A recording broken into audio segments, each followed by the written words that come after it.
Hola chicos, bienvenidos a prepararlaselectividad.com. Vamos con un nuevo vídeo de biología. Continuamos hablando de los lípidos, de las grasas, y vamos a empezar a ver los lípidos saponificables, ¿de acuerdo? Y en este primer vídeo vamos a dedicarlo a los triglicéridos. Muy bien. ¿Qué son los triglicéridos? También llamados triacilglicéridos, pertenecen al grupo de los lípidos saponificables. Los lípidos saponificables van a ser aquellos que contienen ácidos grasos en su estructura, ¿de acuerdo? La característica fundamental es que, como consecuencia de tener estos ácidos grasos, van a ser capaces de formar jabones mediante la reacción de saponificación, ¿de acuerdo? En el grupo de los lípidos saponificables, además de encontrarse los triglicéridos, también llamados triacilglicéridos, pues en otros vídeos vamos a estudiar los fosfoglicéridos, vamos a estudiar los esfingolípidos y vamos a estudiar las ceras, ¿de acuerdo? Bien, como acabo de decir, los lípidos saponificables están formados por ácidos grasos, ¿de acuerdo? Recordar que la importancia biológica de los ácidos grasos es que, por un lado, se oxidan, liberando una gran cantidad de energía, aunque teniendo en cuenta que en la mayor parte de células los ácidos grasos solo se oxidan cuando no hay glucosa, ¿vale? Ya que la oxidación de los ácidos grasos es un proceso más lento que el proceso de la oxidación de la glucosa. Y decir también que los ácidos grasos van a ser componentes de otros lípidos, como es el caso que estamos viendo de los triacilglicéridos o de las grasas, ¿no? O triglicéridos, ¿vale? Los cuales se pueden separar por hidrólisis química o hidrólisis enzimática, ¿de acuerdo? Bien, entonces vamos a comenzar a ver los triglicéridos como primer grupo dentro de los lípidos saponificables. Bien, los triglicéridos, como también ya he dicho, se llaman también triacilglicéridos, son los lípidos más abundantes del organismo. En los animales se encuentran almacenados en el tejido adiposo, es el tejido que se localiza justo debajo de la piel, lo que también se llama como el panículo adiposo, y también alrededor de ciertos órganos. En los vegetales, en las plantas, decir que son muy abundantes en algunos frutos, como es el caso de las aceitunas, de las olivas, o también en algunas semillas, como es el caso de la semilla de girasol, la semilla de soja o la semilla de maíz. Bien, vamos a ver la estructura de los triacilglicéridos, y para eso ya os he puesto ya el esquema de lo que sería la figura de un triglicérido. Mirad, el triglicérido se forma por la esterificación de un alcohol, ¿vale? El glicerol, que es el alcohol en cuestión, con tres ácidos grasos. Y la reacción que se forma es ahí. Ahí tenéis, por un lado, lo que sería el alcohol, es decir, el propanotriol, lo que es la glicerina, que veis que va a formar tres enlaces de tipo éster, por eso se llama reacción de esterificación, con tres ácidos grasos. En el caso de la figura, como tenéis ahí tenéis tres moléculas de ácido palmítico, ¿vale? Bien, fijaos cómo se produce la reacción de esterificación. La reacción de esterificación tiene lugar entre el grupo OH, ¿vale?, del ácido graso, y el hidrógeno del grupo OH del alcohol, ¿de acuerdo? Se junta, por lo tanto, un OH, en este caso del ácido palmítico, más el hidrógeno del grupo OH de la glicerina del alcohol, y se produce una esterificación. La esterificación consiste en que se produce el enlace entre el ácido graso y el alcohol correspondiente, liberándose una molécula de agua. Ahí lo tenéis en la figura. Como se han producido tres reacciones de esterificación, se produce la eliminación de tres moléculas de agua. ¿De acuerdo? Ahí veis, creo que la figura está clara, es decir, ahí tenéis el ácido graso, el cual ahora se enlaza por el oxígeno que pertenece al propanotriol, que pertenece a la glicerina, para formar el alcohol. ¿De acuerdo? Porque que tenerlo claro, quien interviene en el enlace, en la formación del enlace de esterificación, es el grupo OH del ácido graso, el que sea, en este caso el palmítico, con el hidrógeno del grupo OH del propanotriol, que es la glicerina, ¿de acuerdo? Y quiere decir tiene que los tres ácidos grasos pueden ser iguales, en este caso palmítico, o pueden ser diferentes. Y también decir que vamos a ver, si los tres ácidos grasos son iguales, estamos hablando de triacilglicéridos simples, ¿de acuerdo? En el ejemplo, en este caso, de 3 moléculas de ácido palmítico, estaríamos hablando de la tripalmitina, ¿de acuerdo? O del tripalmitilglicérido, ¿de acuerdo? El nombre genérico sería triglicérido. Ahora, dependiendo del ácido graso, ya tendría un nombre o bien otro, ¿de acuerdo? Ya digo, según el ácido graso, hablaríamos de un nombre o hablaríamos de otro. En el caso de que contengan dos o más ácidos grasos diferentes, ¿vale? En este caso estamos hablando de triacilglicéridos mixtos o triglicéridos mixtos, ¿de acuerdo? En el caso de ahí tenéis, vamos a ver, ahí tenemos en el esquema que os pongo a continuación, tenéis dos triglicéridos simples y un triglicérido mixto. Es decir, el triglicérido que tenéis en la parte de la izquierda sería la tripalmitina, los tres ácidos grasos iguales, ácido palmítico. Después tenéis en el medio la trioleína, es decir, de nuevo son tres ácidos grasos iguales, ¿vale? Pero en este caso es el ácido oleico, ¿de acuerdo? El que forma parte de la estructura de ese triglicérido. Y después tenemos en la figura de la derecha un triglicérido mixto, es decir, porque está formado de dos ácidos grasos iguales y uno diferente en este caso. Ahí tenéis dos palmíticos y tenéis un esteárico, pues entonces estaríamos hablando del 1,3-dipalmitil, 2-estearilglicérido. El 1,3-dipalmitil es porque se encuentran los palmíticos en posición 1 y en posición 3, mientras que el ácido esteárico se encuentra en la posición número 2. ¿De acuerdo? Es la forma de nombrar ese triglicérido. Bien, decir en este sentido que lo que vulgarmente se conoce como grasas no son más que mezclas de una mayor o menor complejidad de triglicéridos simples, triglicéridos mixtos, junto pues con otros lípidos como puede ser el colesterol. ¿De acuerdo? Bien, continuamos entonces hablando de los triglicéridos y vamos ya a ver las propiedades de este tipo de lípidos saponificables. Bien, decir que pueden estar a temperatura ambiente tanto en estado sólido como en estado líquido, ¿de acuerdo? Vamos a ver, cuando en la composición de las grasas predominen los ácidos grasos insaturados, las grasas se van a encontrar en estado líquido a temperatura ambiente y se denominan aceites. Esto lo podéis ver si buscáis el vídeo de propiedades de los ácidos grasos. Ahí creo que queda perfectamente explicado de qué depende de que un ácido graso sea líquido o sea sólido a temperatura ambiente, ¿vale? A modo de repaso, aunque ya digo, es mucho mejor que veáis el vídeo correspondiente, deciros que dependiendo de la cadena, del número de átomos de carbono que tenga y del número de insaturaciones que tenga el ácido graso, se encontrará en un estado o se encontrará en otro, ¿de acuerdo? Entonces ya digo, dependiendo de la composición de los ácidos grasos que tenga, bien sean saturados o bien sean insaturados, las grasas, en este caso los triglicéridos, se encontrarán en estado líquido o en estado sólido. Y las que se encuentren en estado líquido también se denominan aceites, ¿de acuerdo? Por ejemplo, el componente principal del aceite de oliva es la trioleína, que ya vimos antes la composición que tenía, ¿de acuerdo?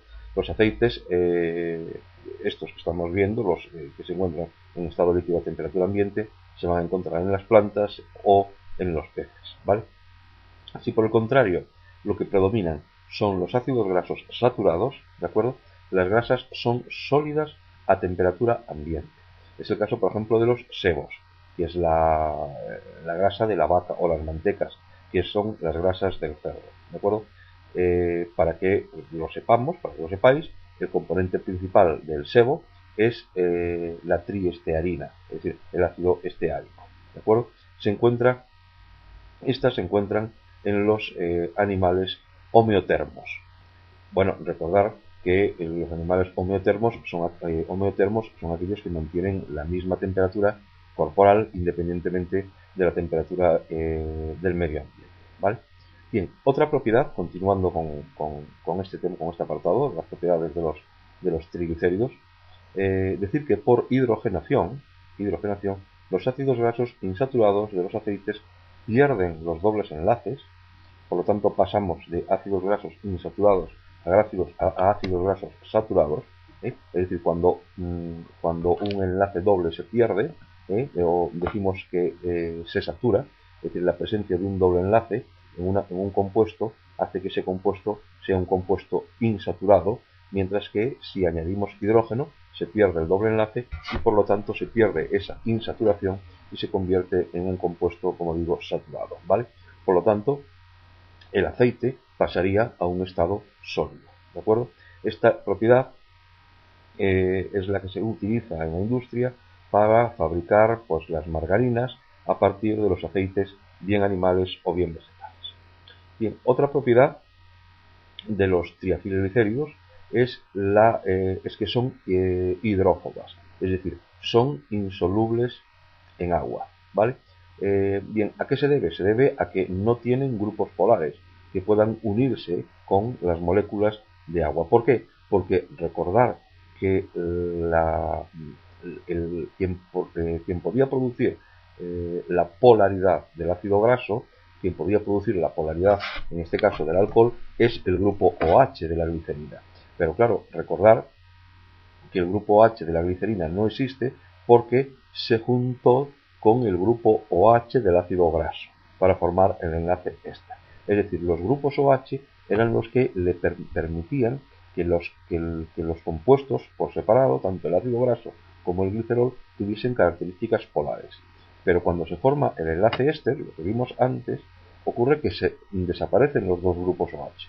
Uno porque entra directamente en juego del doble enlace, que era el OH del ácido graso, y otro porque el hidrógeno que formaba parte del OH del glicerol también entra. Se forma el enlace éster y por lo tanto se pierde el carácter polar del compuesto, del triglicérido, y por lo tanto al no tener grupos polares son insolubles en agua, ¿vale? Bien, digamos que los triglicéridos pueden sufrir hidrólisis tanto enzimática como hidrólisis química. ¿Hidrólisis qué significa? Significa que se separa, por un lado, el glicerol y por otro lado se separan los ácidos grasos que formaban parte de ese triglicérido. ¿De acuerdo? Muy bien. Entonces, podemos hablar de una hidrólisis enzimática, es aquella que ocurre en los seres vivos por la acción, evidentemente ya lo dice la palabra, de una enzima. La enzima que interviene en la hidrólisis enzimática se llaman lipasas, ¿de acuerdo? ¿El resultado qué son? El resultado es que se van a formar tanto glicerina como los ácidos grasos libres que tuviese ese triglicérido. Podemos hablar de, bueno, el triglicérido evidentemente tenía los tres ácidos grasos formando parte de la molécula, pero podríamos hablar de un diglicérido y por lo tanto se separaría por un lado el glicerol y por otro se separarían los dos ácidos grasos. Bien, y el otro tipo de hidrólisis que pueden sufrir es la hidrólisis química, ¿de acuerdo? La hidrólisis química se realiza mediante el empleo de álcalis, ¿de acuerdo? Álcalis que como norma general van a ser el hidróxido sódico o el hidróxido potásico, es decir, o bien la sosa o bien la potasa. Esta hidrólisis, ¿qué va a originar? Va a originar, por un lado, el glicerol, ¿de acuerdo?, la glicerina, y por otro lado, las sales sódicas o sales potásicas de los ácidos grasos que formaban parte del triacilglicérido, ¿de acuerdo? Ahí lo tenéis en el esquema, que estoy poniendo o que veis ahora mismo, ¿de acuerdo? Bien, lo que se produce también es que estas sales sódicas o estas sales potásicas de los ácidos grasos es lo que se conoce con el nombre de jabones, ¿de acuerdo? Y esta es la reacción de saponificación, ¿vale? Ahí tenéis en el esquema cómo a partir de un triglicérido, de la tripalmitina en este caso, es formado por tres ácidos grasos, tres ácidos palmíticos, ¿de acuerdo?, unidos al glicerol mediante enlace éster, ahora mediante la reacción de saponificación, es decir, mediante el empleo de tres sosas, de tres hidróxidos sódicos, donde cada uno de los hidróxidos sódicos, por hidrólisis, se va a romper cada uno de los enlaces mediante los cuales el ácido palmítico se encontraba unido al glicerol. El resultado de la saponificación es que de nuevo se recupera la glicerina y se van a formar 3 sales, en este caso el palmitato sódico, porque la sal que se forma es la que procede del ácido graso que formaba parte del triglicérido, y como era el ácido palmítico, se va a formar el palmitato unido ahora al catión sodio, ¿de acuerdo? Y esos son los jabones. Bien, decir que las grasas, para ponerlas en evidencia, para reconocerlas, se hace mediante un colorante específico que se llama Sudán 3, ¿de acuerdo? El Sudán 3, en contacto o alguna disolución o en contacto con grasas, le confiere a estas un color rojo, naranja, muy característico, ¿de acuerdo? O sea, recordar que es el Sudán 3 el reactivo mediante el cual se reconocen las grasas. Bien, en cuanto a la importancia biológica de las grasas, y con esto terminamos el tema de los triacilglicéridos, bien, decir en primer lugar que constituyen una reserva de energía importante a largo plazo, ¿vale?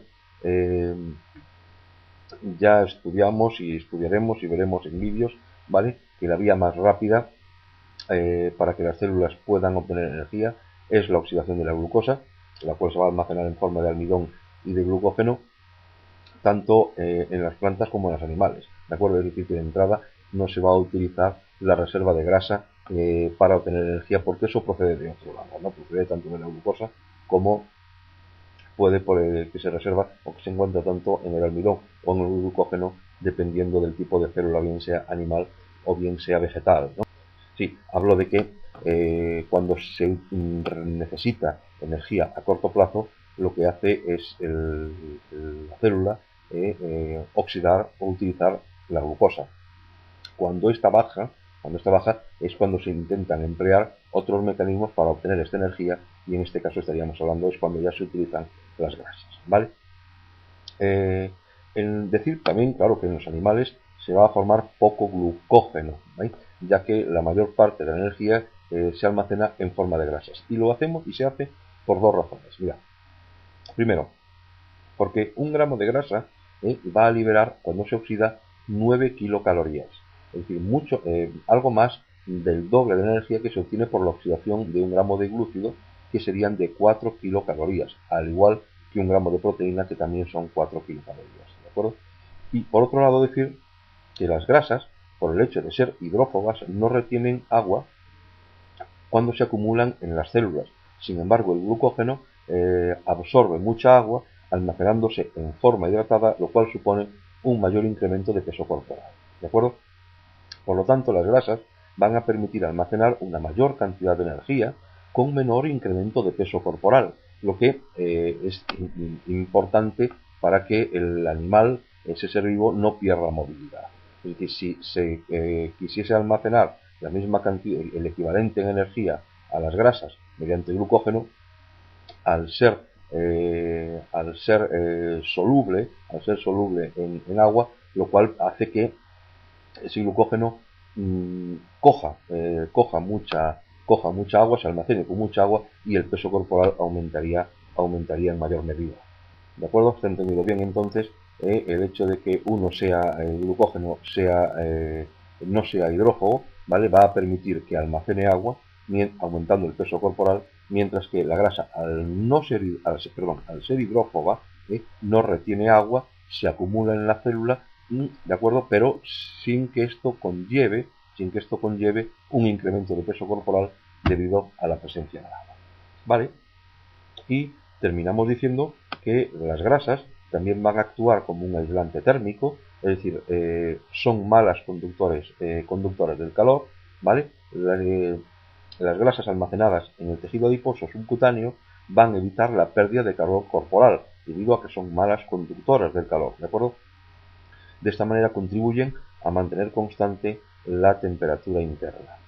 Los animales, esto es obvio, ¿no? Los animales que viven en lugares con temperaturas muy frías, como pueden ser los animales que viven en los polos, el oso polar, por ejemplo, presenta un panículo adiposo muy grueso, también podemos hablar de las ballenas, ¿vale?, que hacen este panículo adiposo, lo que permite es que se mantenga la temperatura corporal, ¿de acuerdo? Y evite que se escape el calor debido a que las grasas son malas conductoras, ¿de acuerdo? Muy bien, pues esto es entonces el tema que quería ver en este vídeo, es decir, los triglicéridos y con, pues eso, la estructura de los triglicéridos, con sus propiedades y la importancia biológica. Y ya iremos viendo en otros vídeos el resto de lípidos saponificables que, como que recordáis, van a ser los triglicéridos, los fosfoglicéridos, los esfingolípidos y las ceras. ¿De acuerdo? Bueno, pues muchas gracias por ver el vídeo, espero que os sea